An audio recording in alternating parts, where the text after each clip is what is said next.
Hello বন্ধুরা, welcome back to my channel. তোমাদের Shreyas diary. তো আরেক দিনের আরেকটা সুন্দর ব্লগ নিয়ে তোমাদের কাছে হাজির হয়ে গেছি। তো দেখো এখন বাজে হচ্ছে 10টা, আর আজকে আবার কালকের মতো বেরিয়ে পড়েছি আরেকটা সকালবেলার অনুষ্ঠানে। তো আজকে আমরা যাচ্ছি বাঁকুড়া। তো রওনা হয়ে গেছে, আর আমার সঙ্গে আরেকটি নতুন মুখ একদম একটু পরেই তোমাদের সাথে পরিচয় করে দেবো। আর দেখো দামোদর ব্রিজ ক্রস করছি, এটা আমাদের বর্ধমানেরই দামোদর ব্রিজটা। তো দেখো জল ছেড়েছে ডিভিসি, বুঝতে পেরেছো তো? এই কদিন ধরে বৃষ্টি হচ্ছে না টানা, সেই জন্য চারিদিক থেকে জল ছেড়েছে। আর দেখো একদম যেইটা নাকি মাঠ হয়ে থাকে, মানে বালি বেরিয়ে থাকে, সেটা একটা সময় এই বর্ষাকালে কতটা পরিমাণ জলে ভর্তি হয়, যেন মনে হচ্ছে যেন গঙ্গা দিয়ে যাচ্ছি আমরা, গঙ্গার উপর দিয়ে। এত ঢেউ, আর এত আমার ক্যামেরায় হয়তো ধরা পড়ছে না সেভাবে, কিন্তু ভীষণ ঢেউ। আমরা ভেতরে আলোচনা করছিলাম যে এখানে কেউ জলে পড়লে ভেসে চলে যাবে কোথায়, তাকে খুঁজে পাওয়া যাবে না। তো অনেক জল ছেড়েছে, আর দেখতেও ভালো লাগছে। আর আমার ক্যামেরায় ধরা পড়ছে না, আমি ওটাই চেষ্টা করছিলাম দেখানোর।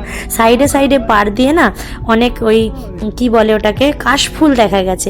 একদম সামনে যে মা দুর্গা আসছে তার কাশফুল দিয়ে কিন্তু জানান দিয়ে দিয়েছে। হ্যালো বন্ধুরা, তো পৌঁছে গেছি। আজকে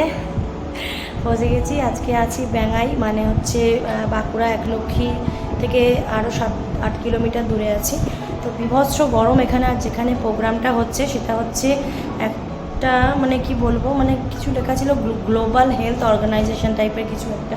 মানে যেটা জানলাম সেটা হচ্ছে আমাদের যে হসপিটাল নার্সিংহোমে যে বিভিন্ন রকম সেই বেডগুলো তৈরি হয় না, যেগুলো সেই অটোমেটিক লিফট হয়ে যায়, এরকম সোজা করা যায়, বেঁকানো যায়, এই ধরনের যে আইসিইউ বা ইয়ের যে বেডগুলো হয়, সেইগুলো এখানে তৈরি হয়। তো সেটারই বিশ্বকর্মা পুজোর অনুষ্ঠানে আজকে এসেছি। আমি আছে আমার সঙ্গে একদম নতুন মুখ তোমাদের কাছে, অনুভা।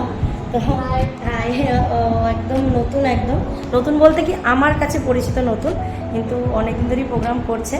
তো আজকে প্রথমবার ওর গান শুনবো। তো বিভৎস গরম, এখানে আমাদের একটা রুম দিয়েছে, সেই রুমটাতে বেশ ঠান্ডা ওয়েদার, কিন্তু ওখানে বিভৎস গরম। মানে প্রথমত টিনের শেড মানে কি, যেহেতু কারখানা সেই জন্য টোটালটাই টিনের শেড, এবং তার মধ্যে মানে চারিদিক থেকে ফ্যান চলছে, এবং টিনের গরমটাকে গোটা এরিয়ার মধ্যে মানে ইয়ে করে দিয়েছে, ছড়িয়ে গেছে দিয়ে বিভৎস বদ্ধ। আর তার মধ্যে অনেক লোক, মানে অনেক লোক, 500-600 লোক কি তার বেশি হবে, দিয়ে এত গ্যাদারিং হয়ে গেছে, ভীষণ মানে দম বন্ধকর লাগছে। তো সেই জন্য এখানে চলে এলাম, এখানে রেডি হব। আমার তো লাস্ট আরাম আছে, গলার অবস্থা ভীষণ খারাপ। কালকে লিলুয়ার প্রোগ্রামটা করে ফেরার পর থেকেই গলাটা একদম ধরে গেছে। আর আজকে আমার রাতে আরেকটা শো আছে, তো এখনের শোটা ফিরতে রাত হয়ে যাবে, দিয়ে তারপর রাতে শোটা বেরোবো। তো চলো সাথে থাকো, দেখতে থাকো। আজকে এই অনুষ্ঠানটাতে যিনি এসেছেন, অভিষেক বর্ধন, তিনি একজন খুব বড় প্লেব্যাক সিঙ্গার। অনেক সিনেমায় উনি প্লেব্যাক সিঙ্গিং করেছেন। কালো জামা পরে যিনি বসে আছেন, তো আমার খুবই সৌভাগ্য ওনার মতন একজন বড় সিঙ্গারের সাথে আজকে কাজ করতে পেরে। আমার নিজেকে খুব মানে ধন্য বলে মনে হচ্ছে। তো তোমরা সাথে থাকো। ওখানে পৌঁছতে আমাদের মোটামুটি 1:30-2 বেজে গেছিলো। আর ওখানে সবাই বললো যে আপনারা একটু খাওয়া দাওয়াটা করুন, দিয়ে অনুষ্ঠান শুরু করুন, কারণ স্বাভাবিক এরপরে ক্যাটারিংয়ের ছেলেগুলো আর কতক্ষণই বা বসে থাকবে, আমাদের অনুষ্ঠান শেষ হতে তো সন্ধে হয়ে যাবে। তো চলো, সন্ধেবেলা আরেকটা প্রোগ্রাম আছে, তো এখানে খাওয়া দাওয়া দিয়ে দিয়েছে। সব তোমাদেরকে সাথে শেয়ার করতে পারলাম না, কিন্তু খাওয়া দাওয়ার আইটেম কিন্তু খুব ভালোই ছিল। তো চলো আমার সাথে থাকো আর দেখতে থাকো। দেখো প্রথম আইটেম পড়ে গেছে ফ্রাইড রাইস, ভাত, মাটন, চাটনি, মিষ্টি, সব রকমই সব কিছু ছিল। খাওয়া দাওয়া ভালো ছিল, কিন্তু এত পরিমাণে গরম যে ঠিক মতো খেতেই পারিনি। আর দেখো আমি এরপর স্টেজে উঠবো, এই দাদার শেষ গান চলছে, ওই দেখো স্টেজে গাইছে, আমি তোমাদের একটু ফাঁক থেকে দেখালাম। আমরা এতক্ষণ একটা অন্য রুমে ছিলাম, এখন আমি জাস্ট আমার নামটা অ্যানাউন্স করেছি বলে নিচে নেমে এসেছি। আর আমি একটু নেচেও নিলাম, তোমাদেরকে নাচ দেখিয়ে দিলাম, ফ্রিতে গান শোনাতে পারবো না বলে। এখন বাজে সন্ধ্যে 6:30, আর আমরা গাড়িতে রওনা দিয়ে দিয়েছি। মাঝ রাস্তায় এক জায়গায় জ্যামে আটকে গেছি, দাঁড়িয়ে আছি, ভাবলাম একটু ভিডিওটা করে নিই। তো এখান থেকে বাড়িতে গিয়ে ঘরের কিছু টুকটাক কাজ করে একটু রেস্ট নেব, দিয়ে আবার বেরিয়ে যাবো মোটামুটি 11:30-12টা করে আরেকটা প্রোগ্রামে। ওখানে আমার লাস্ট স্টেজ আছে, কোনো সমস্যা নেই, একটু রেস্ট নিয়ে তারপরে বাড়ি থেকে বেরোবো। তো চলো দেখা হচ্ছে একবারে বাড়ি গিয়ে তোমাদের সাথে, ততক্ষণ আমার সাথে থাকো। হ্যালো বন্ধুরা, তো এখন বাজে হচ্ছে 12:30 বেজে গেছে। আর আমি একটা শো করে, তো সকাল থেকে তো দেখছো একটা শো করে এলাম। তো একটা শো করে এলাম যখন, তখন হচ্ছে ওই 9টা বাজবে, দিয়ে তারপরে এসে ঘরের কিছু কাজ বাকি ছিল সেগুলো করে ফ্রি হয়ে খাওয়া দাওয়া করে রেডি হয়ে গেছি। এখন আরেকটা শোতে যাচ্ছে, আর গলা দেখতেই পাচ্ছ কীরকমভাবে ভেঙে গেছে গলাটা।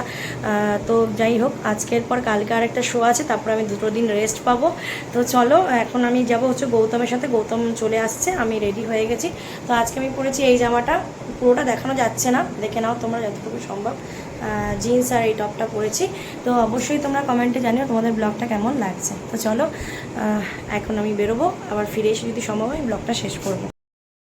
তো দেখো বন্ধুরা, আমি পৌঁছে গেছি অনুষ্ঠানের একদম স্পটে, আর আমি ব্যাক স্টেজে বসে আছি, আর আমার সাথে এরা ছিল। আজকে এই প্রথম সিঙ্গার ছিল, আরেকজন সিঙ্গার স্টেজে আছে, আর ওরা ডান্সার। তো আজকে আমার গলাটা একদমই ভালো ছিল না, আর সেকেন্ড প্রোগ্রামটা মানে এই প্রোগ্রামটা একদমই ভালো হয়নি, কোনো রকমে কাজ চালিয়ে দিয়েছি। বাড়ি যাওয়ার সময় আমি আর ওদের সাথে মানে গৌতমদের সাথে আর ফিরিনি, কারণ অন্তরা ছিল আমার সাথে। ও বললো যে চলো আমরা একসাথে গাড়ি করে বাড়ি যাই, তো আমরা একসাথেই গাড়ি করে বাড়ি ফিরেছি, মানে প্রোগ্রামের গাড়ি করে বাড়ি ফিরেছি। আর গাড়ির ভেতরে এতটাই গরম ছিল, কারণ লোকজন বেশি আর হাওয়া ঢুকছিল কম, তো সেজন্য আমি কি করব, হাতটাকে বাইরে, যেহেতু এখন কোনো গাড়ি সেরকম নেই, হাতটাকে বাইরে বের করে দিয়ে হাতে হাওয়া খাচ্ছিলাম, বেশ ভালো লাগছিল। আর রাতের বেলা বাইপাসটাকে কত সুন্দর লাগছে দেখো, চারিদিকে আলো আর আলো, আর আমরা ফ্লাইওভার দিয়ে উড়ে চলেছি একদম। আজকের ব্লগটা কিন্তু একদম ছোট্ট হলো বন্ধুরা, কারণ দিনে দুটো কাজ আর তার মধ্যে মনে করে রাখা যে ভিডিও শ্যুট, তো সব মিলিয়ে বুঝতেই পারছো। তোমরা একটু ভালোবেসে লাইক কমেন্ট করে দিও, চ্যানেলটা সাবস্ক্রাইব করে দিয়ে পাশে থেকো। আজকের ব্লগটা এখানেই শেষ করলাম, টাটা।